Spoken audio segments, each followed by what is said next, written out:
So we are in the last section of Sankhya and Yoga. If you remember, yesterday we were discussing about the major problems with the Sankhya philosophy. In fact, they are both, in a way, they are two problems, but they could be seen as one problem itself. There is a question of the plurality of the Purushas.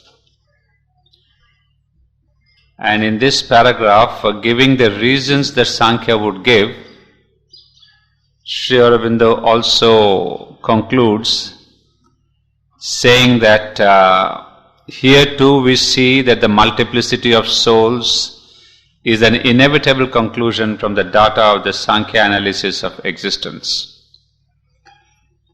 So we were wanting to know if this is the true solution. But before we take that up again, let us see what Gita has to say. How does Lord Krishna answer this question of the multiple Purushas? Because this question of the multiple Purushas seems to be logical, pragmatic even, but it is not as per the Vedas and Sri Krishna, and also as we see in Sri Aurobindo. That is not the spiritual experience. Spiritual experience points to a single supreme reality and not to the duality of Purusha and Prakriti, and worse still, to many Purushas. Let's take up this para where we see the Gita's answer to this question. The Gita starts from this analysis and seems at first, even in its setting forth of yoga, to accept it almost wholly. It accepts Prakriti and her 3 gunas and 24 principles. Well, yesterday we have seen the 24 principles. I did make a chart once again, but today it has to be put on computer before I could pass it on to you. Maybe in our next session we'll do that. So those are the 24 tattvas or 24 principles. And Gita accepts all this. Gita accepts the attribution of all action to the Prakriti and the passivity of the Purusha. Accepts the multiplicity of conscious beings in the cosmos. Accepts the dissolution of the identifying ego sense, the discriminating action of the intelligent will, and the transcendence of the action of the 3 modes of energy as a means of liberation. The yoga which Arjuna is asked to practice from the outset is yoga by the buddhi, the intelligent will. But there's one deviation of capital importance. The Purusha is regarded as one, not many. So you see, that's where is the main objection to Sankhya. Even Sri Aurobindo accepts exactly as the Gita the question of Prakriti, the question of the gunas and the passivity of the Purusha, and that there has to be Trigunatita, that means going beyond the 3 gunas. All this is acceptable. But both the Gita and Sri Aurobindo would reject this concept of the many Purushas. For the free, immaterial, immobile, eternal, immutable self of the Gita, but for one detail, is a Vedantic description of the eternal, passive, immobile, immutable Purusha of the Sankhya. But the capital difference is that there is one and not many. This brings in the whole difficulty which the Sankhya multiplicity avoids, and necessitates a quite different solution. This the Gita provides by bringing into its Vedantic Sankhya the ideas and principles of Vedantic Yoga. Well, we have also noted this yesterday, that to say that there is only one Purusha is on the pragmatic level a bit of a confusing thing. Because if there is only one Purusha, and we said if out of this innumerable persons, if somebody gets liberation, it means what? Two things. Either he has not got liberation, or if he or she has got liberation, that means the whole of mankind will get liberation, because there is only one Purusha. So we get into this kind of a complexity. So that is why Sankhya had made the problem simple by saying there are as many Purushas as there are human beings upon earth. So even if a few of them get released or liberated, it doesn't matter. The world will go on as it is. But now Gita says, no, the truth is that which is given by the Vedanta. Vedanta, which would say that there is only one Supreme Purusha. The first important new element we find is in the conception of Purusha itself. Prakriti conducts her activities for the pleasure of Purusha, but how is it that pleasure determined? Well, this is a crucial paragraph in which we'll have to understand the Gita stand regarding Purusha. So basically we know the relation between Purusha and Prakriti is that Prakriti does everything to please the Purusha, for the pleasure of the Purusha. But how is that pleasure determined?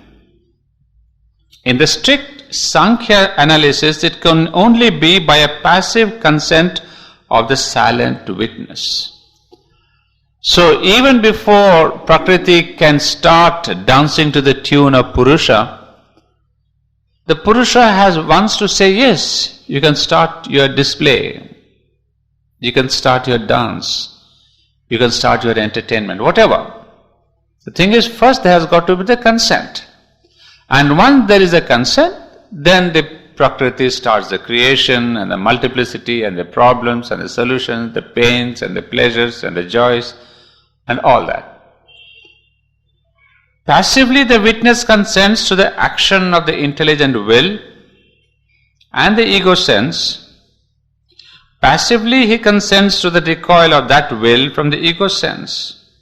He is witness, source of the consent, by reflection upholder of the work of nature, Sakshi Anumanta Bharta, but nothing more.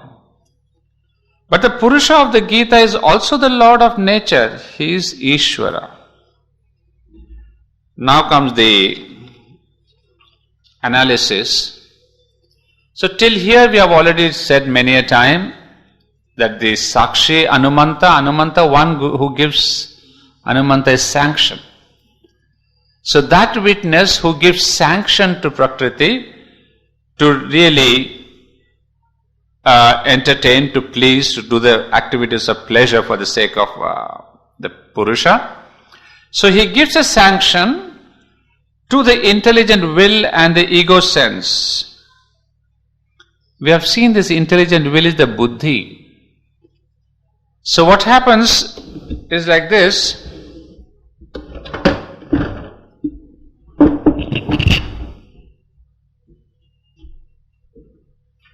We have the buddhi here, and we have the Prakriti, and we have Purusha. So Purusha gives sanction to Prakriti, and this sanction is really carried over by buddhi, which is the intelligent will.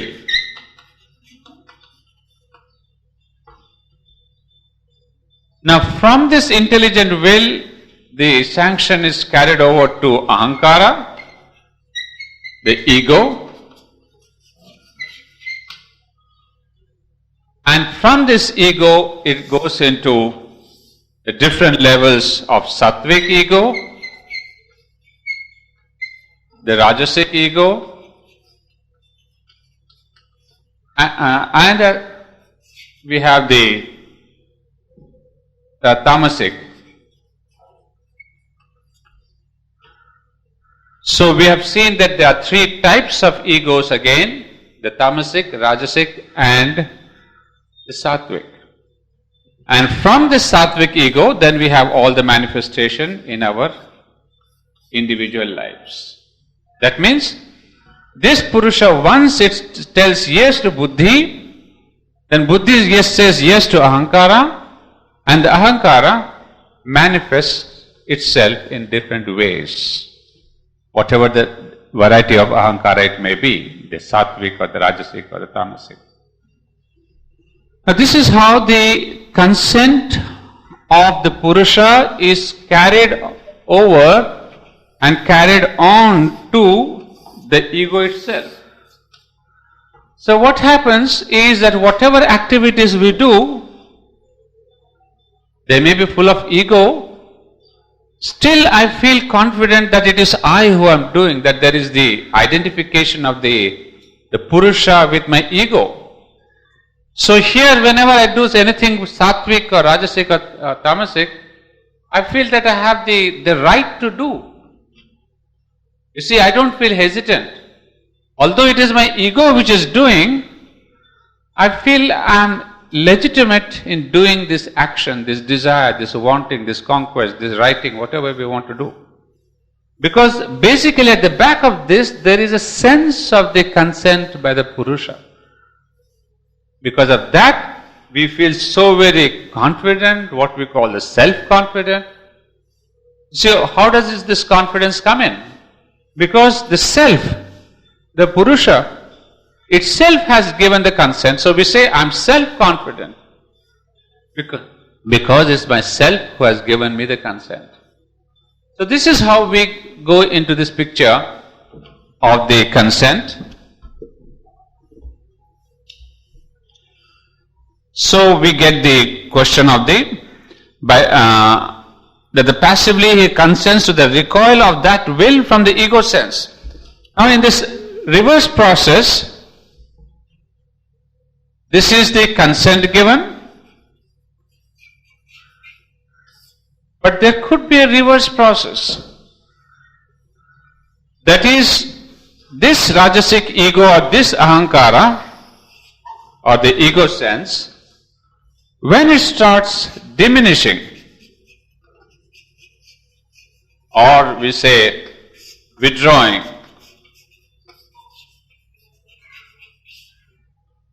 what Mother and Sri Aurobindo would also tell us, to lessen your ego, to control your ego, so that slowly the ego gets wiped off, erased and wiped off. That is nothing but what we see in Sankhya, the diminishing of the ego sense, or slowly we can withdraw or erase.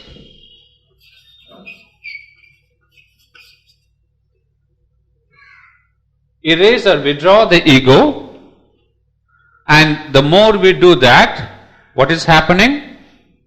This is being supported by the intelligent will. How can you start this egolessness? Only when your buddhi, the intelligent will, which is there supporting all our action and thought and feeling, it says, no, I think this is not right. I must withdraw from this ego. But how does the buddhi itself tell you suddenly?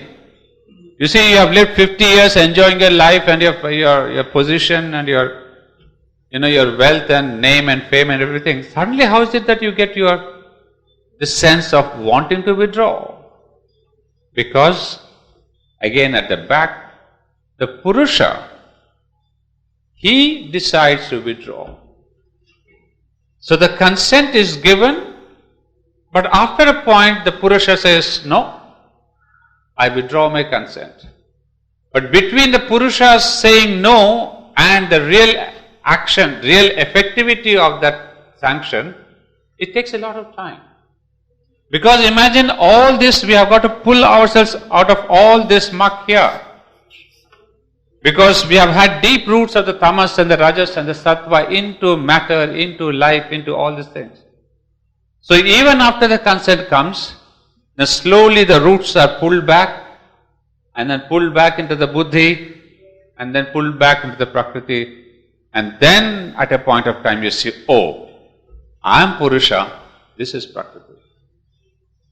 So that is what we call the separation of the Purusha and the prakriti, and that can happen only by the practice of yoga philosophy, where we have seen yesterday the Ashtanga yoga. So you see, it's a very practical philosophy supported by the yoga system, which tells you how through yama and niyamas and pratyahara and dharana and asana and pranayama, you start withdrawing.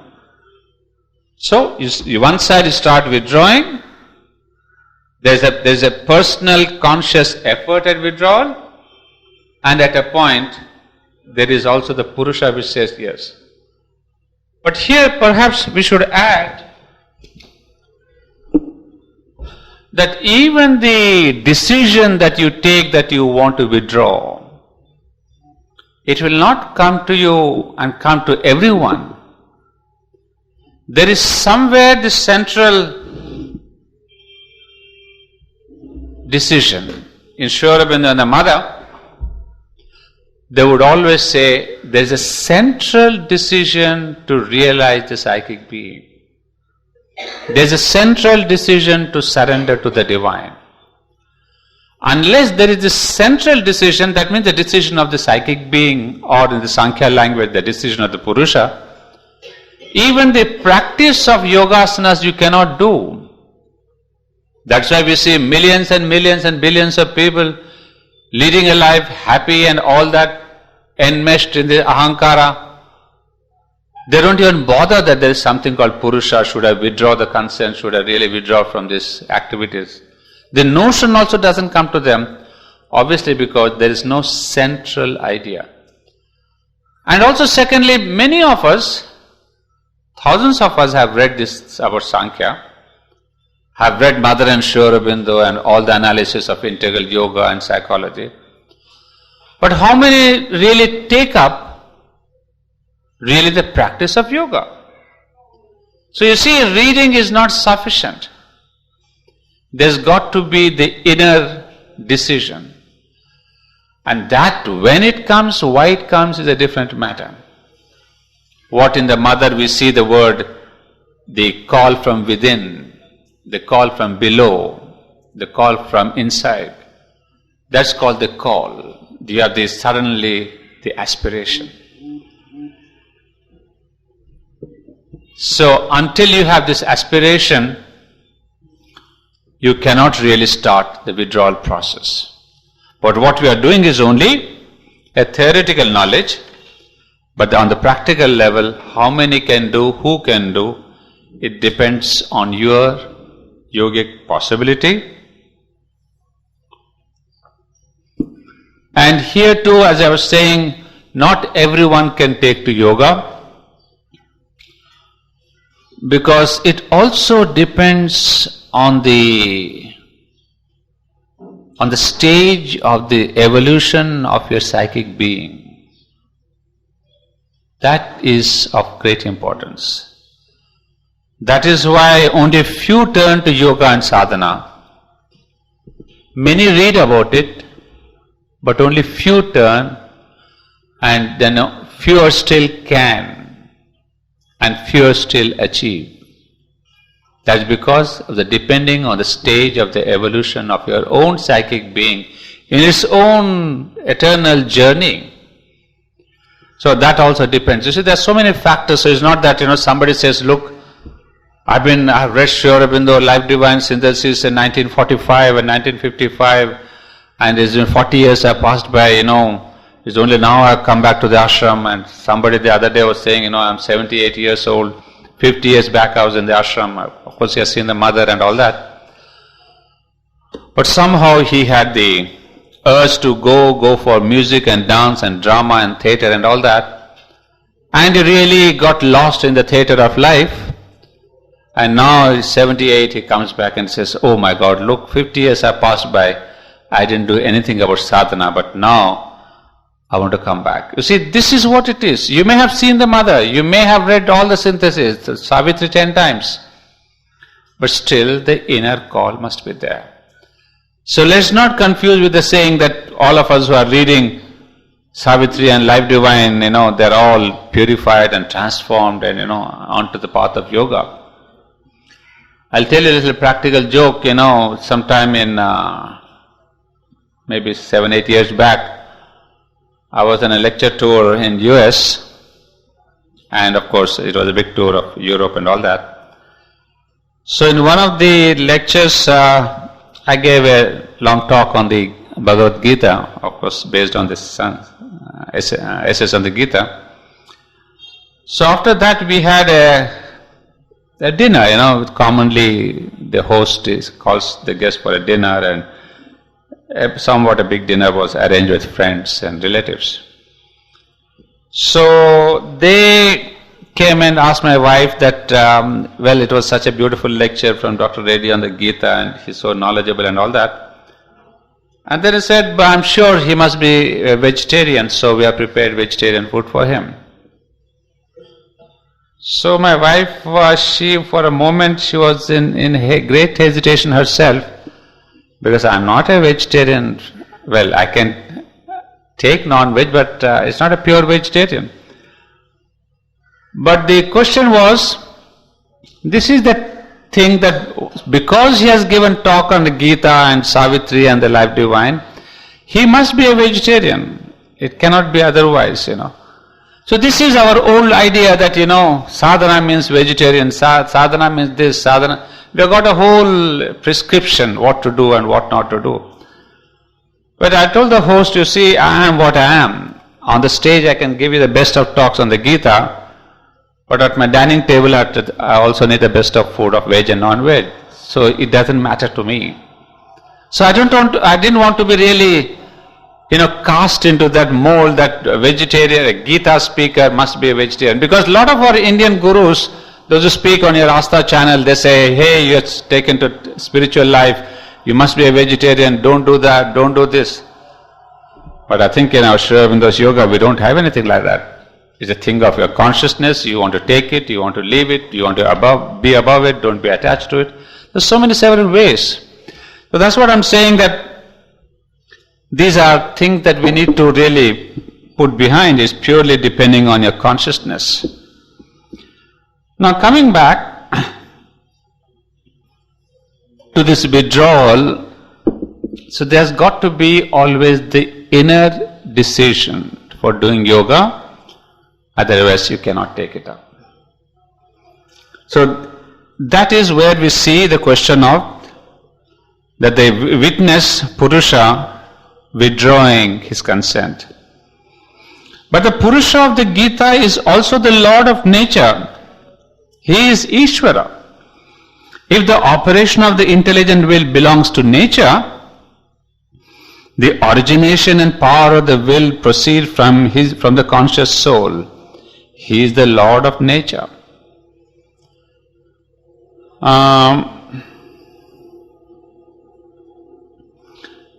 You see, you can see there's a slight shift now in the relation between Purusha and Prakriti in the Gita. In the Sankhya, it was only Purusha was there giving a consent. By reflection, he upholds the works of nature. He has nothing to do with nature. But here in the Gita, he is the Ishvara. Ishvara is the Lord of nature. Where you say Ishvara and Ishvari, Ishvara and Shakti. If you remember in the Life Divine, we had these three beautiful categories: Brahman and Maya, Ishvara and Ishwari, Purusha and Prakriti.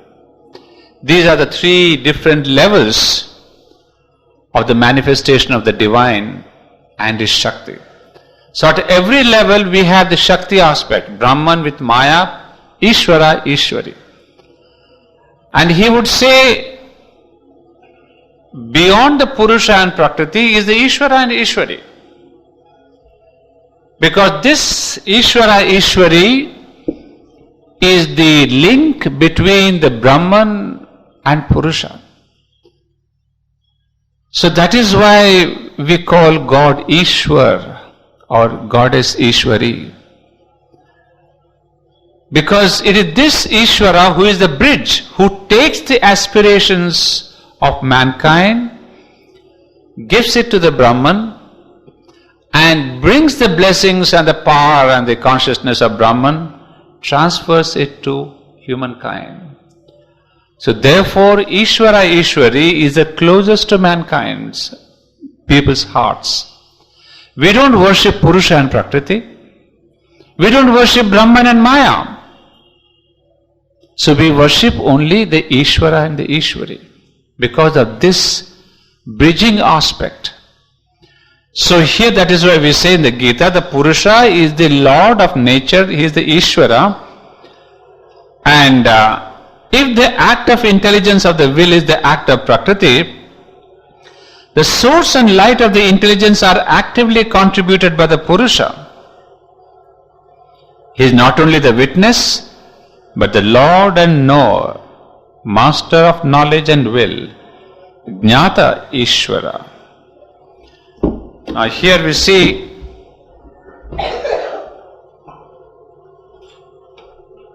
the question, the difference comes in this, that here he was only a passive reflector of Prakriti. That's why, if you remember yesterday when we were reading, we had the word, the reflector soul, Sri Aurobindo calls that. Reflector soul is nothing but the same as the witness Purusha.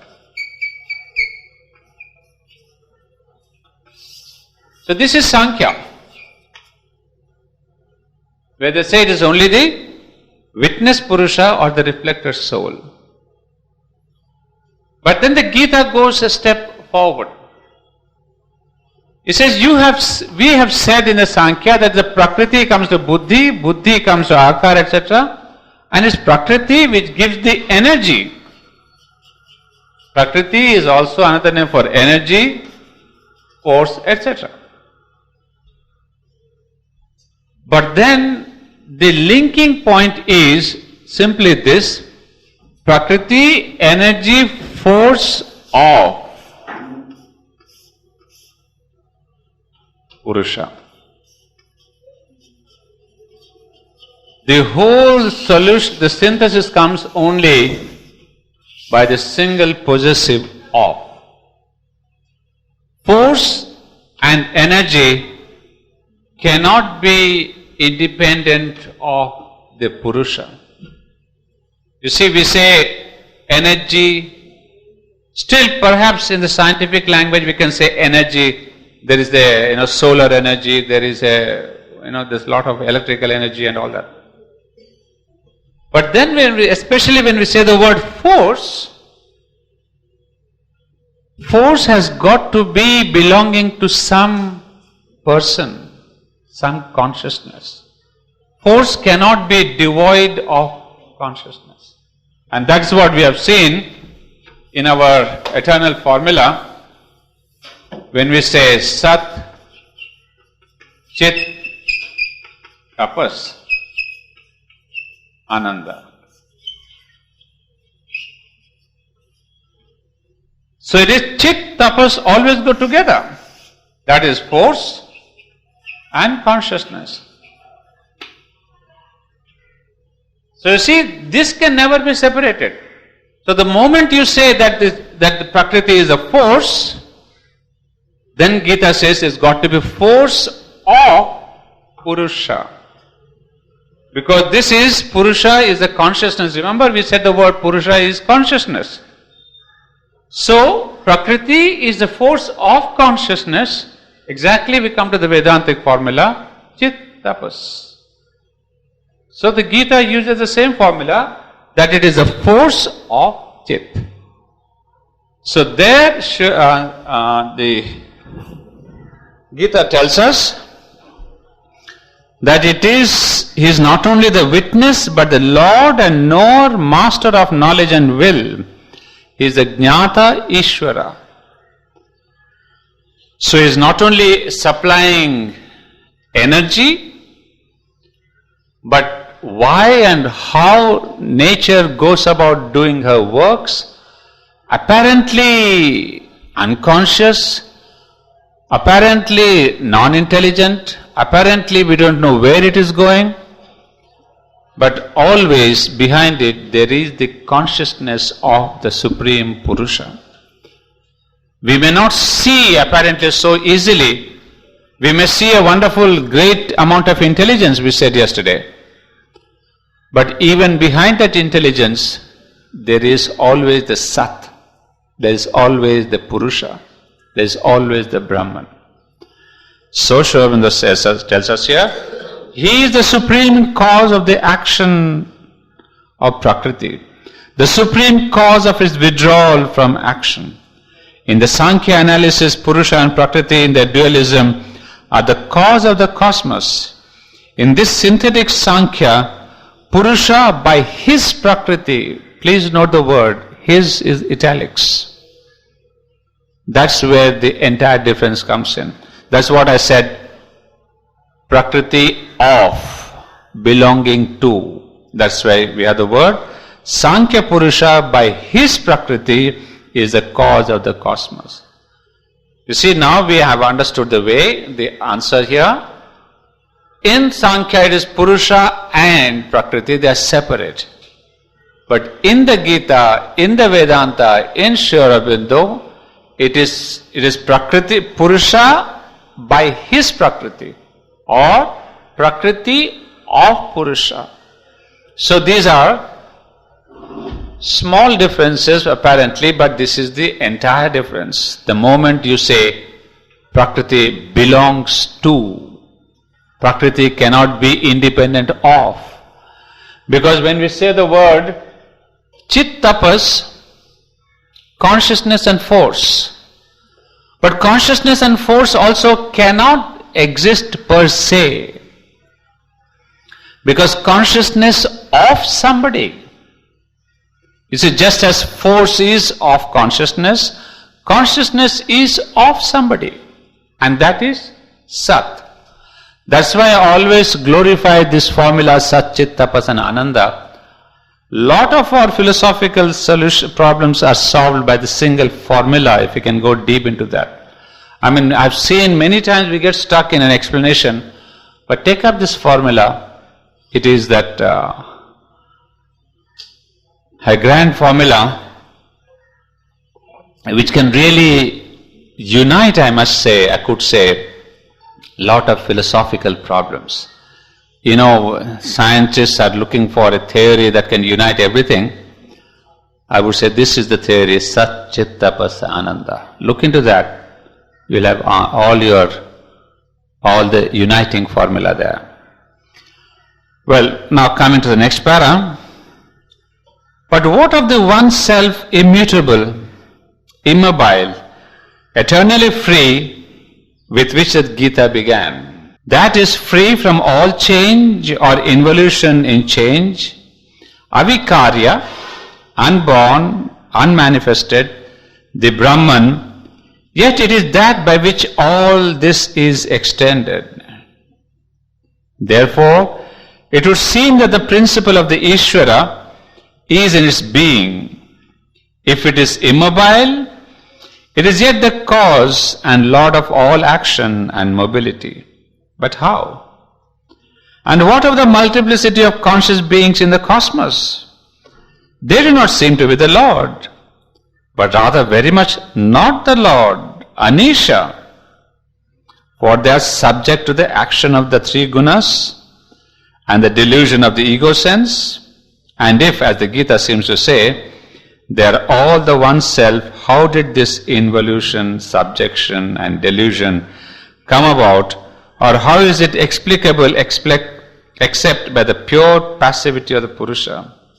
And whence this multiplicity, or how is it that one self in one body and mind attains to liberation while in others it remains under the delusion of bondage? These are difficulties which cannot be passed by without a solution. Well, one of the questions is already that what you said yesterday about the multiple Purushas, but there are now more questions. You see, philosophy is not so easy. You say, okay, Satchidananda, you take that, but there are logical points where you can come out and say, hey, it's all good to have a nice formula.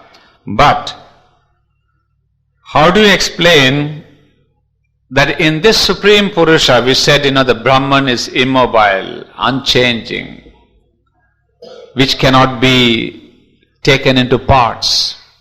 It is a single, undivisible, indivisible whole. But if that is so, then how can there be this multiplicity of conscious beings? If it is one, how are there this multiplicity that we see around? Sankhya said, well, that's why I said there's no one. There are many Purushas. But Vedanta says one. So question is, how can there be one and still we see the manyness? Then they do not seem to be the Lord. In fact, this manyness is quite opposite of the divine.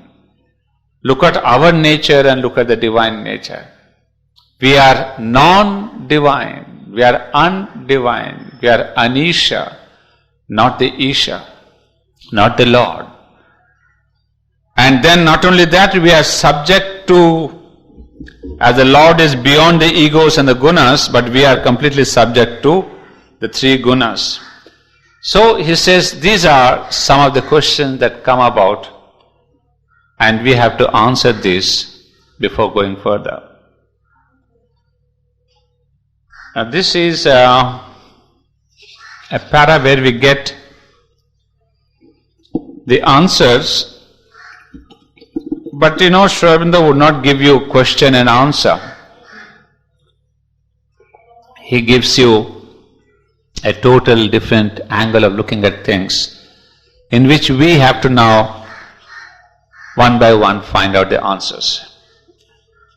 The Gita answers them in the later chapters, which is actually in chapter 15, verses 16 and 17.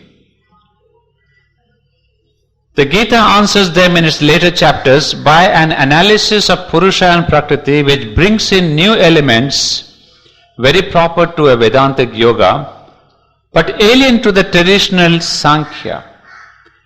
It speaks of three Purushas, or rather a triple status of the Purusha. Now see, again another complexity.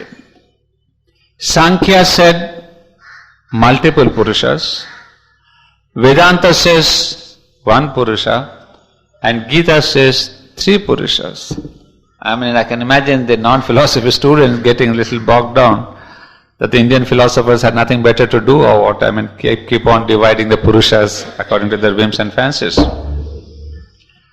Yeah, it is definitely a little puzzling. But I suppose this is not the Gita alone. This is basically Upanishadic.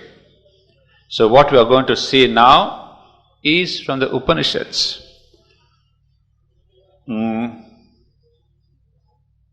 What does it say? There is one unborn of three colors, says a text. The eternal feminine principle of Prakriti with its three gunas ever creating. There are two unborn, two Purushas of whom one cleaves to and enjoys her. The other abandons her because he has enjoyed all her enjoyments. In other words, they are described as two birds on one tree, eternally yoked companions, one of whom eats the fruits of the tree, the Purusha in nature enjoying her cosmos. The other eats not, but watches his fellow. the silent witness, withdrawn from the enjoyment. When the first sees the second and knows that all is his greatness, then he is delivered from sorrow. This is the important verse here. That is the question of the two birds. I think once we understand this, we'll understand the question of the three Purushas in the Gita.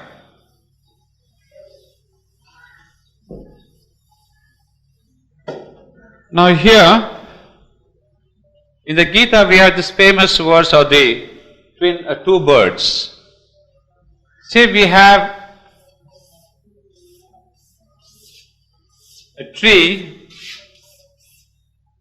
with two branches. And one bird is sitting here, and the other bird is sitting here. But this bird is taking a fruit, whereas this bird is just watching what this bird is doing.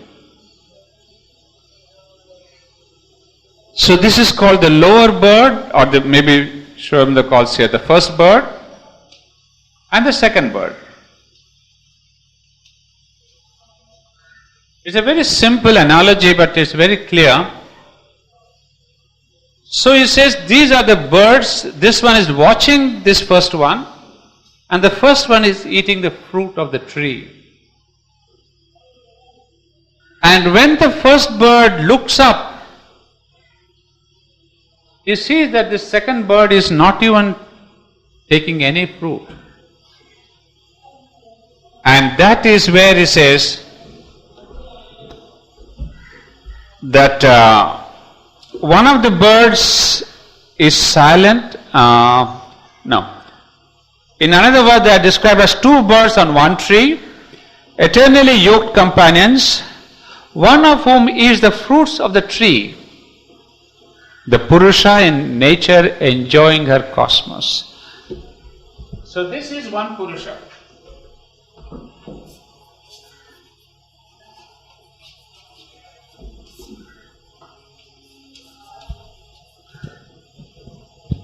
This is one Purusha enjoying nature. Thank you.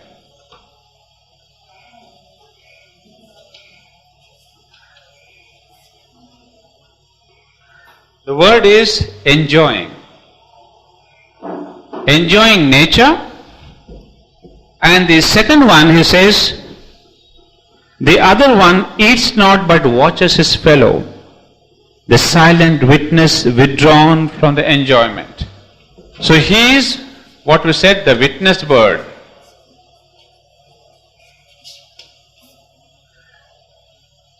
And he is withdrawn. When the first sees the second and knows that all is his greatness, then he is delivered from sorrow. So when this first Purusha looks at the witness and realizes that it is his, all is his. Or, in another word, it is because of him that he is enjoying the fruit. So then what happens? Then he is delivered from sorrow. Why? Now we get the explanation. That the point of view in the two verses is different, but they have a common implication. One of the birds is eternally silent, unbound self or Purusha, by whom all this is extended, and it regards the cosmos he has extended, but is aloof from it. The other is the Purusha involved in Prakriti. So now we are getting closer to the meaning. One Purusha is enjoying, and when you enjoy, what does it mean? You are involved. So there is an involved enjoyment, that is the lower Purusha, and the other one is, he regards the cosmos but aloof. The other one is detached. But important thing is looking at the world. but he is detached. The second one is involved.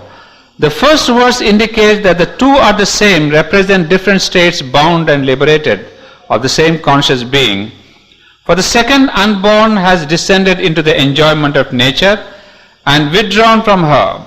The other verse brings out what we would not gather from the former, that in its highest status of unity, the self is forever free, inactive, unattached, though it descends in its lower being into the multiplicity of the creatures of Prakriti and withdraws from it by reversion in any individual creature to the higher status. This theory of the double status of the one conscious soul opens a door, but the process of the multiplicity of the one is still obscure. Well, this is an explanation to the question. You remember we had one of these questions in the previous paragraphs, that how is it that we are involved in this nature and we are supposed to be liberated in a higher level. So this question is answered by this, that there is one aspect of Purusha who was come down into the world and is part of this evolutionary world. But there is another Purusha who is beyond this involvement. So this is what in the next para we would have the words of Kshara Purusha and Akshara Purusha. One who is immobile and the other one who is mobile. These are the two different names. So we have Kshara is one who is mobile, means one who is active, dynamic, involved. And thereby he even forgets that his true nature is this. You see, as long as we are seeing one's own reflection in nature, in Prakriti, the Purusha forgets its true nature. But when we say the Purusha realizes itself, he says, oh, I'm not supposed to be involved. Involved it can be, but not lose itself. Whereas you see, this second one is looking at the world, but has not lost its true identity. This is the difference. And what does it mean in simpler words? This is the Atman within man. So this is the Purusha within each one of us. He is there involved in this world, enjoying this world. But there is also the other Atman which is beyond. So we have this word Akshara and Kshara. So this makes only two Purushas. But what has happened to the third one? Gita says there are three Purushas. So we will see who is the third one. So these are the two, but the third one is yet to come. But then Sri Aurobindo closes this para with a single question, that what has happened to the question of the one and the many? We have not yet answered that question. He says,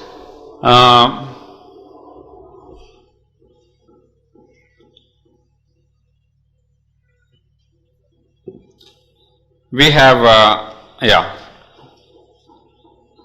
He said, this theory of the double status of the one conscious soul opens a door, but the process of the multiplicity of the one is still obscure. So in fact, we have had actually two questions from the previous para. One is that how do we explain this consciousness within Prakriti? Remember, this was the same question with Sankhya. Sankhya said Prakriti is unconscious. Then we said, how is it possible that man is consciousness? We see animal is conscious. We see the tree and the bird are conscious. So there is a consciousness, how does it come in? Sankhya had said, it is only a delusion. The thing is, it is only reflecting the consciousness of the Purusha. But the Gita says, no, it's not the reflecting. One Purusha, one aspect of the Purusha is indeed involved in matter, in man, in the tree, in the bird, in the animal, in the insect. So that is called the involved Purusha or the Kshara Purusha. Then there is the other aspect of this non-involvement, which is the Akshara. Now that was the first question. Now the second question we have still to answer. For that we take the next para. I'll just read a couple of lines, then we'll take a break. He says, to these two the Gita, developing the thought of other passages in the Upanishads, adds yet another, the Supreme Purushottama.